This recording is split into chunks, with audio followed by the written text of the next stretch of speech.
भक्तजनों, आइए अब सुनते हैं बृहस्पतिवार व्रत विधि एवं कथा। बृहस्पतिवार के व्रत की विधि। बृहस्पतिवार के दिन जो स्त्री पुरुष व्रत करे उसको चाहिए कि वे दिन में एक ही समय भोजन करे, क्योंकि बृहस्पतिश्वर भगवान का इस दिन पूजन होता है। भोजन पीले चने की दाल आदि का करें, परंतु नमक नहीं खावें और पीले वस्त्र पहने। पीले ही फलों का प्रयोग करें। पीले चंदन से पूजन करें। पूजन के बाद प्रेम पूर्वक गुरु महाराज की कथा सुननी चाहिए। इस व्रत को करने से मन की इच्छाएं पूरी होती हैं और बृहस्पति महाराज प्रसन्न होते हैं। धन, पुत्र, विद्या तथा मन वांछित फलों की प्राप्ति होती है। परिवार को सुख तथा शांति मिलती है। इसलिए यह व्रत सर्वश्रेष्ठ है और अति फलदायक सभी स्त्री व पुरुषों के लिए है। इस व्रत में केले का पूजन करना चाहिए। कथा और पूजन के समय मन, क्रम, वचन से शुद्ध होकर जो इच्छा हो बृहस्पति देव से प्रार्थना करनी चाहिए। उसकी इच्छाओं को बृहस्पति देव अवश्य पूर्ण करते हैं, ऐसा मन में दृढ़ विश्वास रखना चाहिए। बृहस्पतिवार की कथा। एक समय की बात है कि भारतवर्ष में एक नरपति राज्य करता था। वह बड़ा ही प्रतापी और दानी था। वह नित्य प्रतिदिन मंदिर में दर्शन करने जाता था। वह ब्राह्मण और गुरु की सेवा किया करता था। उसके दरवाजे से कभी भी कोई निराश होकर नहीं लौटता तथा वह प्रत्येक गुरुवार को व्रत रखता एवं पूजन करता था। हर एक दिन गरीबों की सहायता करता था, परंतु यह सब बातें उसकी रानी को अच्छी नहीं लगती थी। वह ना व्रत करती और ना किसी को एक दमड़ी तक दान में देती थी तथा राजा से भी ऐसा करने को मना किया करती थी। एक समय की बात है कि राजा शिकार खेलने वन को गए थे। घर पर रानी और दासी थी। उस समय गुरु बृहस्पति देव एक साधु का रूप धारण कर राजा के दरवाजे पर भिक्षा मांगने गए तथा भिक्षा मांगी तो रानी कहने लगी, हे साधु महाराज, मैं इस दान और पुण्य से तंग आ गई हूँ। मेरे से तो घर का कार्य ही समाप्त नहीं होता। इस कार्य के लिए तो मेरे पतिदेव ही बहुत हैं। अब आप इस प्रकार की कृपा करें कि यह सब धन नष्ट हो जाए तथा मैं आराम से रह सकूं। साधु बोला, हे देवी, तुम तो बड़ी विचित्र हो। संतान और धन से कोई दुखी नहीं होता, इसको सभी चाहते हैं। पापी भी पुत्र की और धन की इच्छा करता है। अगर आपके पास धन अधिक है तो भूखे मनुष्यों को भोजन कराओ, प्याऊ लगवाओ, ब्राह्मणों को दान दो, धर्मशाला बनवाओ, कुआं, तालाब, बावड़ी, बाग बगीचों आदि का निर्माण कराओ। निर्धन मनुष्यों की कुंवारी कन्याओं का विवाह कराओ और अनेकों यज्ञ आदि धर्म करो। इस प्रकार के कर्मों से आपकी कुल और आपका नाम परलोक में सार्थक हो एवं स्वर्ग की प्राप्ति होगी। मगर वह रानी इन बातों से खुश ना हुई। वह बोली, हे साधु महाराज, मुझे ऐसी धन की भी आवश्यकता नहीं जिसको और मनुष्यों को दान दूं तथा जिसको रखने और उठाने में मेरा सारा समय ही बर्बाद हो जाए। साधु ने कहा, हे देवी, तुम्हारी ऐसी इच्छा है तो ऐसा ही होगा। मैं तुम्हें बताता हूँ, वैसा ही करना। बृहस्पतिवार के दिन घर को गोबर से लीपना, अपने केशों को धोना, केशों को धोते समय स्नान करना, राजा से कहना वह हजामत करवाए, भोजन में मांस मदिरा खाना, कपड़ा धोबी के यहाँ धुलने डालना। इस प्रकार 7 बृहस्पतिवार करने से तुम्हारा सब धन नष्ट हो जाएगा। ऐसा कहकर वह साधु महाराज वहां से अंतर ध्यान हो गए। रानी ने साधु के कहने के अनुसार वैसा ही किया। 3 बृहस्पतिवार ही बीते थे कि उसका समस्त धन नष्ट हो गया और भोजन के लिए दोनों समय तरसने लगे, सांसारिक भोगों से दुखी रहने लगे। तब वह राजा रानी से कहने लगा कि रानी, तुम यहाँ पर रहो, मैं दूसरे देश को जाऊं, क्योंकि यहाँ पर मुझे सभी मनुष्य जानते हैं, इसलिए कोई कार्य भी नहीं कर सकता। देश चोरी परदेश भीख बराबर है। ऐसा कहकर राजा परदेश चला गया। वहां जंगल को जाता और लकड़ी काट कर लाता और शहर में बेचता। इस तरह जीवन व्यतीत करने लगा। इधर राजा के घर रानी और दासी दुखी रहने लगी। किसी दिन भोजन मिलता और किसी दिन जल पीकर ही रह जाती। एक समय रानी और दासी को 7 रोज बिना भोजन के व्यतीत हो गए। तो रानी ने अपनी दासी से कहा, हे दासी, यहाँ पास ही के नगर में मेरी बहन रहती है। वह बड़ी ही धनवान है। तू उसके पास जा और 5 सेर पेझर मांग ला, जिससे कुछ समय के लिए गुजर हो जाएगी। इस प्रकार रानी की आज्ञा मानकर दासी उसकी बहन के पास गई और रानी की बहन उस समय पूजन कर रही थी, क्योंकि उस रोज बृहस्पतिवार था। जब दासी ने रानी की बहन को देखा और उससे बोली, हे रानी, मुझे तुम्हारी बहन ने भेजा है, मेरे लिए 5 सेर बेझर दे दो। इस प्रकार दासी ने अनेक बार कहा, परंतु रानी ने कुछ उत्तर ना दिया, क्योंकि वह उस समय बृहस्पतिवार की व्रत कथा सुन रही थी। इस प्रकार जब बांदी को किसी प्रकार का उत्तर नहीं मिला तो वह बहुत दुखी हुई एवं क्रोध भी आया और लौटकर अपने गांव रानी के पास आकर बोली, हे रानी, तुम्हारी बहन तो बहुत ही बड़ी आदमिन है, वह छोटे मनुष्य से बात भी नहीं करती, इसलिए मैंने उससे कहा तो उसने कोई उत्तर नहीं दिया। मैं वापस चली आई। रानी बोली, हे दासी, इसमें उसका कोई दोष नहीं है। जब बुरे दिन आते हैं तब कोई सहारा नहीं देता। अच्छे बुरे का पता आपत्ति में आकर ही लगता है। जो ईश्वर की इच्छा होगी वही होगा। यह सब हमारे भाग्य का दोष है। इधर उस रानी ने देखा कि मेरी बहन की दासी आई थी, परंतु मैं उससे नहीं बोली। इससे वह बहुत दुखी हुई होगी। यह सोच कथा को सुन और विष्णु भगवान का पूजन समाप्त कर वह रानी बहन के घर चल दी और जाकर अपनी बहन से कहने लगी कि हे बहन, मैं बृहस्पतिवार का व्रत कर रही थी। तुम्हारी दासी गई, परंतु जब तक कथा होती है तब तक ना उठते हैं और ना बोलते हैं, इसलिए मैं ना बोली। कहो दासी, क्यों गई थी? रानी बोली, बहन, हमारे अनाज नहीं था। वैसे तुमसे कोई बात छिपी नहीं है, इस कारण मैंने दासी को तुम्हारे पास 5 सेर बेझर लाने के लिए भेजा था। रानी बोली, बहन देखो, बृहस्पति भगवान मनोकामना पूर्ण करते हैं। देखो, शायद तुम्हारे घर में अनाज रखा हो। इस प्रकार का वचन जब रानी ने सुना तो घर के अंदर गई और वहां उसे एक घड़ा बेझर का मिला। तब तो रानी और बांदी को बहुत खुशी हुई और दासी कहने लगी, हे रानी, देखो, वैसे हमको जब अन्न नहीं मिलता तो हम रोज ही व्रत करते हैं। अगर इनसे व्रत की विधि और कथा पूछ ली जाए तो इसे हम भी किया करें। तब उस रानी ने अपनी बहन से पूछा कि हे बहन, बृहस्पतिवार के व्रत की कथा कैसे है तथा ये व्रत कैसे करना चाहिए? रानी की बहन ने कहा, गुरु के व्रत में चने की दाल मुनक्का से विष्णु भगवान का केले की जड़ में पूजन करें तथा दीपक जलावें, पीला भोजन करें तथा कहानी सुने। इस प्रकार व्रत करने से गुरु भगवान प्रसन्न होते हैं, अन्न पुत्र धन देते हैं, मनोकामना पूर्ण करते हैं। इस प्रकार रानी और दासी दोनों ने निश्चय किया कि बृहस्पति भगवान का पूजन जरूर करेंगे। 7 रोज बाद जब बृहस्पतिवार आया तो उन्होंने व्रत रखा। घुड़साल में जाकर चना गुड़ बीन लाई तथा उसकी दाल से केले की जड़ का तथा विष्णु भगवान का पूजन किया। अब भोजन पीला कहाँ से आए? बेचारी बड़ी दुखी हुई, परंतु उन्होंने व्रत किया था, इस कारण गुरु भगवान प्रसन्न थे। 2 थालों में सुंदर पीला भोजन लेकर आए और दासी को देकर बोले, हे दासी, तुम्हारे और रानी के लिए भोजन है, तुम दोनों करना। दासी भोजन पाकर बड़ी प्रसन्न हुई और रानी से बोली, चलो रानी जी, भोजन कर लो। रानी को इस विषय में कुछ पता नहीं था, इसलिए वह दासी से बोली, तू ही भोजन कर, क्योंकि तू हमारी व्यर्थ में हंसी उड़ाती है। दासी बोली, एक महात्मा भोजन दे गए हैं। रानी कहने लगी, वह भोजन तेरे लिए ही दे गए हैं, तू ही भोजन कर।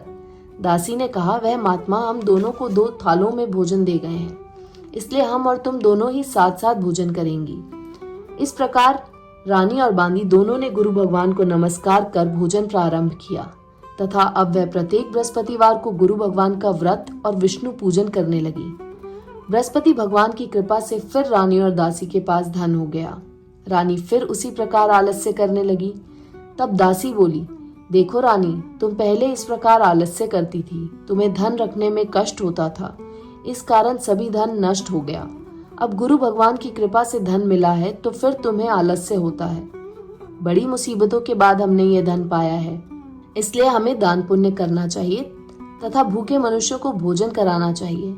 प्याऊ लगवाएं, ब्राह्मणों को दान दें, कुआं, तालाब, बावड़ी आदि का निर्माण करें, मंदिर, पाठशाला बनवाकर दान दें, कुंवारी कन्याओं का विवाह करवाएं, धन को शुभ कर्मों में खर्च करें, जिससे तुम्हारे कुल का यश बढ़े तथा स्वर्ग प्राप्त हो और पितर प्रसन्न हो। तब रानी ने इसी प्रकार कर्म करने प्रारंभ किए तो काफी यश फैलने लगा। एक दिन रानी और दासी विचार करने लगी कि ना जाने राजा किस प्रकार होंगे, उनकी कोई खबर नहीं। गुरु भगवान से उन्होंने प्रार्थना की और भगवान ने रात्रि में राजा को स्वप्न में कहा, हे राजा, उठ, तेरी रानी तुझको याद करती है, अपने देश को चलो। राजा प्रातःकाल उठा और विचार करने लगा। स्त्री जाति खाने और पहनने की संगिनी होती है, पर भगवान की आज्ञा मानकर वह अपने नगर के लिए चलने को तैयार हुआ। इससे पूर्व राजा परदेश चला गया तो परदेश में दुखी रहने लगा। प्रतिदिन जंगल में से लकड़ी बीन कर लाता और उन्हें शहर में बेचकर अपने दुखी जीवन को बड़ी कठिनता से व्यतीत करता था। एक दिन राजा दुखी होकर अपनी पुरानी बातों को याद करके रोने लगा। तब उस जंगल में से बृहस्पति देव एक साधु का रूप धारण कर आ गए और राजा के पास आकर बोले, हे लक्कड़हारे, तुम इस सुनसान जंगल में किस चिंता में बैठे हो, मुझको बतलाओ। यह सुन राजा के नेत्रों में जल भर आया और साधु को वंदना कर बोला, हे प्रभु, आप सब कुछ जानने वाले हो। इतना कह साधु को अपनी संपूर्ण कहानी बतला दी। महात्मा दयालु होते हैं। उससे बोले, हे राजा, तुम्हारी स्त्री ने बृहस्पति देव का अपमान किया था, जिस कारण तुम्हारी ये दशा हुई।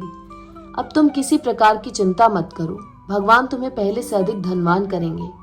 देखो, तुम्हारी स्त्री ने भी बृहस्पतिवार का व्रत प्रारंभ कर दिया है और तुम मेरा कहना मानकर बृहस्पतिवार को व्रत करके चने की दाल गुड़ जल के लोटे में डालकर केले का पूजन करो, फिर कथा सुनो। भगवान तेरी सभी मनोकामनाओं को पूर्ण करेंगे। साधु को प्रसन्न देखकर राजा बोला, हे प्रभु, मुझे लकड़ी बेचकर इतना पैसा नहीं मिलता जिससे भोजन करने के उपरांत कुछ बचा सकूं। मैंने रात्रि में अपनी रानी को व्याकुल देखा है। मेरे पास कुछ भी नहीं जिससे उसकी खबर मंगा सकूं। और फिर कौन सी कहानी कहूं, यह मुझको कुछ भी मालूम नहीं है। साधु ने कहा, हे राजा, तुम किसी बात की चिंता मत करो। बृहस्पतिवार के दिन तुम रोजाना की तरह लकड़ियां लेकर शहर को जाओ। तुमको रोज से दुगना धन प्राप्त होगा, जिससे तुम भली प्रकार भोजन कर लोगे तथा बृहस्पति देव की पूजा का सामान भी आ जाएगा।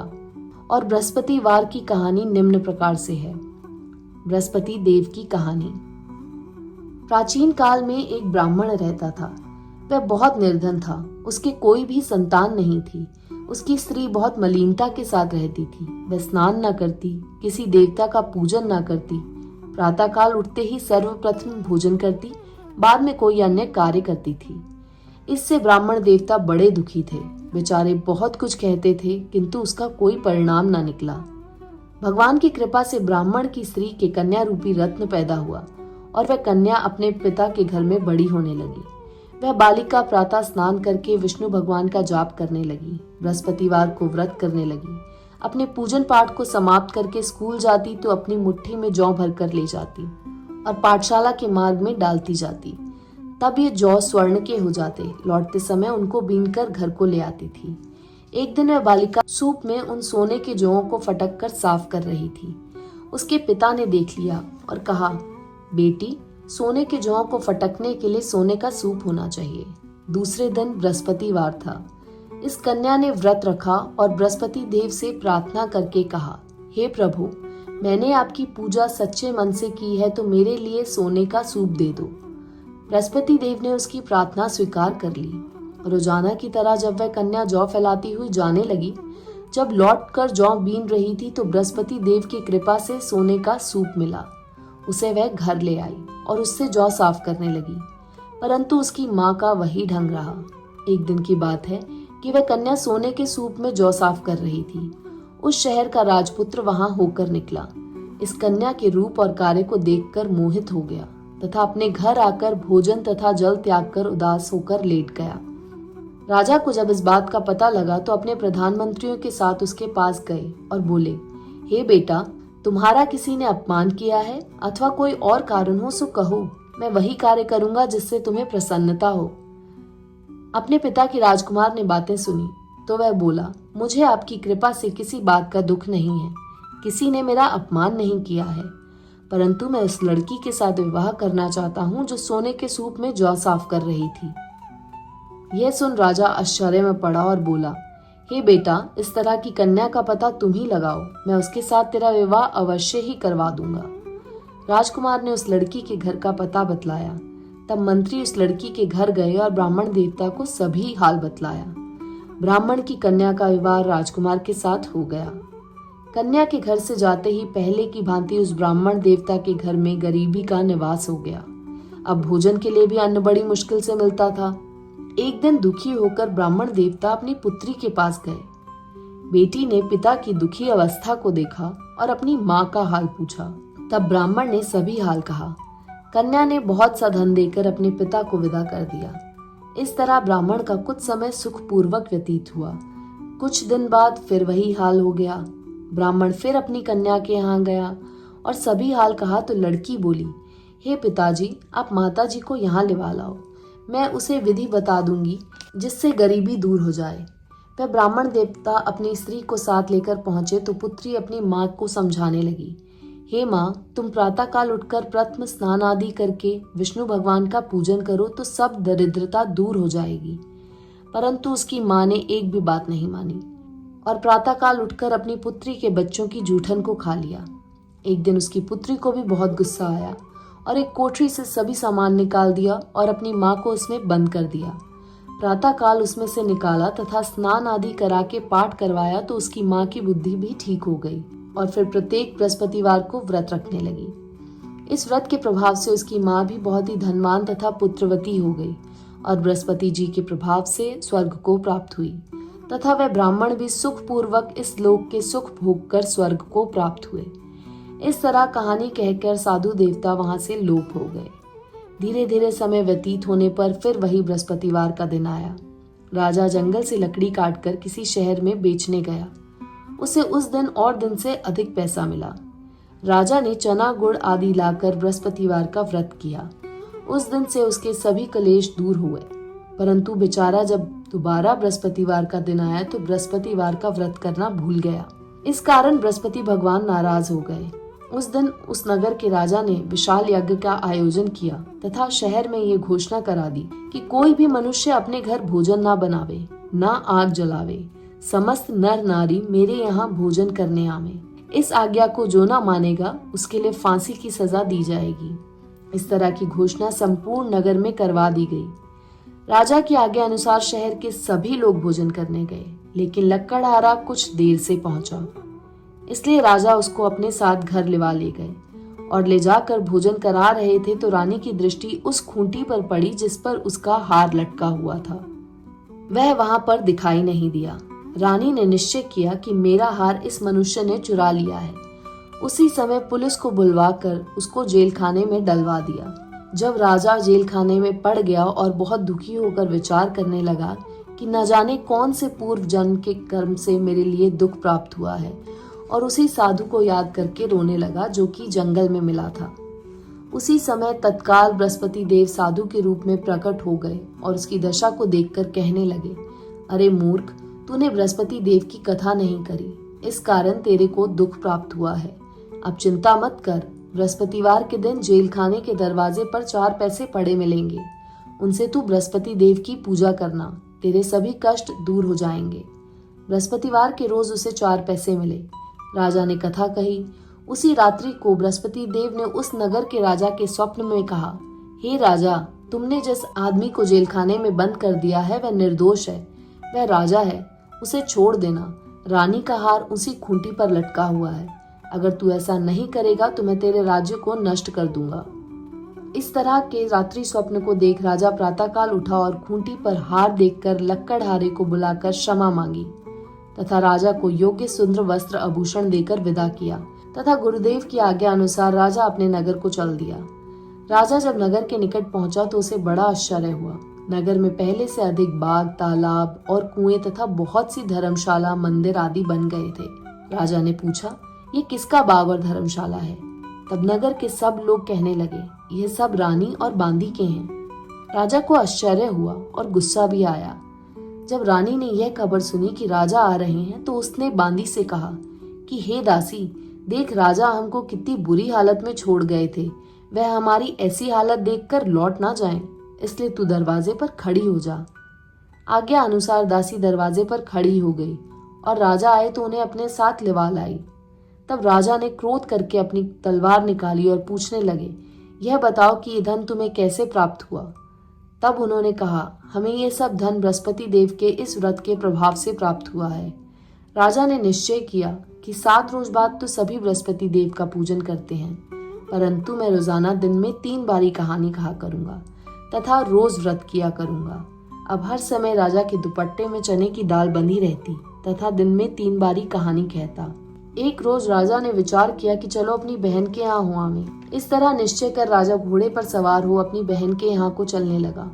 मार्ग में उसने देखा कि कुछ आदमी एक मुर्दे को लिए जा रहे हैं। उन्हें रोककर राजा कहने लगा, अरे भाइयों, मेरी बृहस्पतिवार की कहानी सुन लो। वह बोले, लो हमारा तो आदमी मर गया है, इसको अपनी कथा की पड़ी है। परंतु कुछ आदमी बोले, अच्छा कहो, हम तुम्हारी कथा भी सुनेंगे। राजा ने दाल निकाली और जब कथा आधी हुई कि मुर्दा हिलने लग गया और जब कथा समाप्त हो गई तो राम राम करके वह मनुष्य खड़ा हो गया। आगे मार्ग में उसे एक किसान खेत में हल चलाता मिला। राजा ने उसे देखा और उससे बोला, अरे भैया, तुम मेरी बृहस्पतिवार की कथा सुन लो। किसान बोला, जब तक मैं तेरी कथा सुनूंगा तब तक 4 हरिया जोत लूंगा। जा अपनी कथा किसी और को सुनाना। इस तरह राजा आगे चलने लगा। राजा के हटते ही बैल पछाड़ खाकर गिर गए तथा उसके पेट में बहुत जोर से दर्द होने लगा। उस समय उसकी माँ रोटी लेकर आई। उसने जब यह देखा तो अपने पुत्र से सब हाल पूछा और बेटे ने सभी हाल कह दिया। तो बुढ़िया दौड़ी दौड़ी उस घुड़सवार के पास गई और उससे बोली, मैं तेरी कथा सुनूंगी, तू अपनी कथा मेरे खेत पर ही चलकर कहना। राजा ने बुढ़िया के खेत पर जाकर कथा कही, जिसके सुनते ही वे बैल खड़े हो गए तथा किसान के पेट का दर्द बंद हो गया। राजा अपनी बहन के यहाँ पहुंच गया। बहन ने भाई की खूब मेहमानी की। दूसरे रोज प्रातःकाल राजा जगा तो देखने लगा कि सब लोग भोजन कर रहे हैं। राजा ने अपनी बहन से कहा कि ऐसा कोई मनुष्य है जिसने भोजन नहीं किया हो, मेरी बृहस्पतिवार की कथा सुन ले। बहन बोली, हे भैया, यह देश ऐसा ही है, पहले यहाँ लोग भोजन करते हैं, बाद में अन्य कोई कार्य करते हैं। अगर कोई पड़ोस में हो तो दिखाऊं। वह ऐसा कहकर देखने चले गई, परंतु उसे कोई व्यक्ति नहीं मिला जिसने भोजन ना किया हो। अतः वह एक कुम्हार के घर गई जिसका लड़का बीमार था। उसे मालूम हुआ कि उनके यहाँ 3 रोज से किसी ने भी भोजन नहीं किया है। रानी ने अपनी भाई की कथा सुनने के लिए कुम्हार से कहा। वह तैयार हो गया। राजा ने जाकर बृहस्पतिवार की कथा कही, जिसको सुनकर उसका लड़का ठीक हो गया। अब तो राजा की प्रशंसा होने लगी। एक रोज राजा ने अपनी बहन से कहा, हे बहन, हम अपने घर को जाएंगे, तुम भी तैयार हो जाओ। राजा की बहन ने अपनी सास से कहा। सास बोली, हाँ चली जा, परंतु अपने लड़कों को मत ले जाना, क्योंकि तेरे भाई के कोई औलाद नहीं है। बहन ने अपने भैया से कहा, हे भैया, मैं तो चलूंगी, पर कोई बालक नहीं जाएगा। राजा बोला, जब कोई बालक नहीं चलेगा तब तुम क्या करोगी? बड़े दुखी मन से राजा अपने नगर को लौट आया। राजा ने अपनी रानी से कहा, हम निर्वंशी राजा हैं, हमारा मुंह देखने का धर्म नहीं है और कुछ भोजन आदि नहीं किया। रानी बोली, हे प्रभु, बृहस्पति देव ने हमें सब कुछ दिया है, हमें औलाद भी अवश्य देंगे। उसी रात को बृहस्पति देव ने राजा से स्वप्न में कहा, हे राजा, उठ, सभी सोच को त्याग दे, तेरी रानी गर्भ से है। राजा को यह बात सुनकर बड़ी खुशी हुई। 9वें महीने में उसके गर्भ से एक सुंदर पुत्र पैदा हुआ। तब राजा बोला, हे रानी, स्त्री बिना भोजन के रह सकती है, बिना कहे नहीं रह सकती। जब मेरी बहन आवे तुम उससे कुछ मत कहना। रानी ने सुनकर हाँ कर दिया। जब राजा की बहन ने यह शुभ समाचार सुना तो वह बहुत खुश हुई तथा बधाई लेकर अपने भाई के यहाँ आई। तभी रानी ने कहा, घोड़ा चढ़कर तो नहीं आई, गधा चढ़ी आई। राजा की बहन बोली, भाभी, मैं इस प्रकार ना कहती तो तुम्हें औलाद कैसे मिलती? बृहस्पति देव ऐसे ही हैं, जैसी जिसकी मन में कामनाएं हैं सभी को पूर्ण करते हैं। जो सद्भावना पूर्वक बृहस्पतिवार का व्रत करता है एवं कथा पढ़ता है अथवा सुनता है और दूसरों को सुनाता है, बृहस्पति देव उसकी सभी मनोकामनाएं पूर्ण करते हैं। भगवान बृहस्पति देव उनकी सदैव रक्षा करते हैं। संसार में सद्भावना से भगवान जी का पूजन व्रत सच्चे हृदय से करते हैं तो उनकी सभी मनोकामनाएं पूर्ण करते हैं। जैसी सच्ची भावना से रानी और राजा ने उनकी कथा का गुणगान किया तो उनकी सभी इच्छाएं बृहस्पति देव जी ने पूर्ण की थी। इसलिए सबको कथा सुनने के बाद प्रसाद लेकर जाना चाहिए। हृदय से उनका मनन करते हुए जयकारा बोलना चाहिए।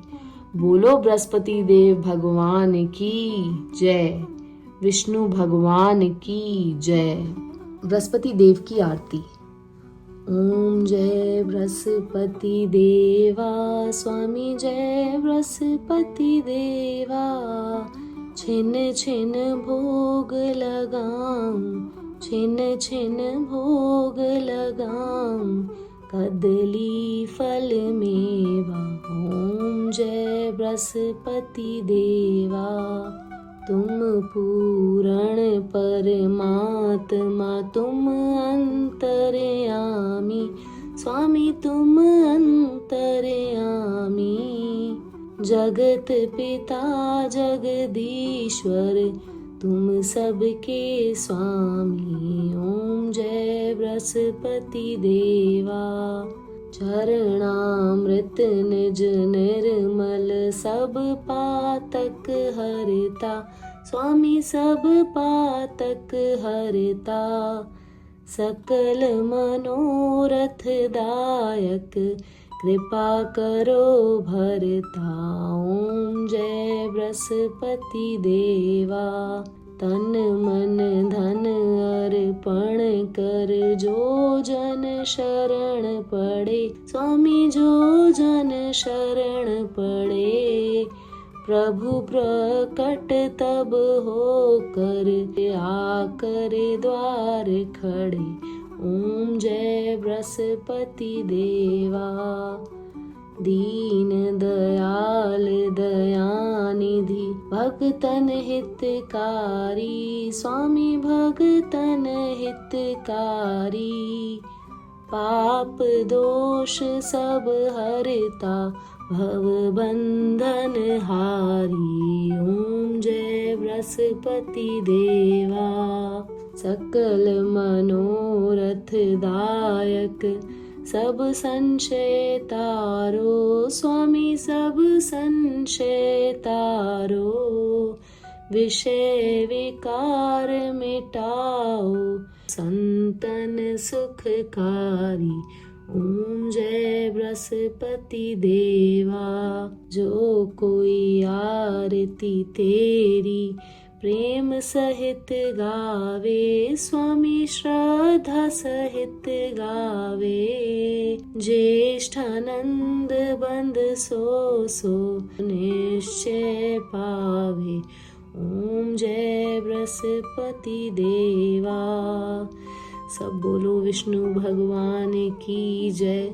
बोलो बृहस्पति देव भगवान की जय। यदि आपको मेरे चैनल पर बृहस्पतिवार की कथा अच्छी लगी हो तो चैनल को सब्सक्राइब करें, लाइक करें और कमेंट में विष्णु भगवान की जय, बृहस्पति देव भगवान की जय लिखना ना भूलें। धन्यवाद।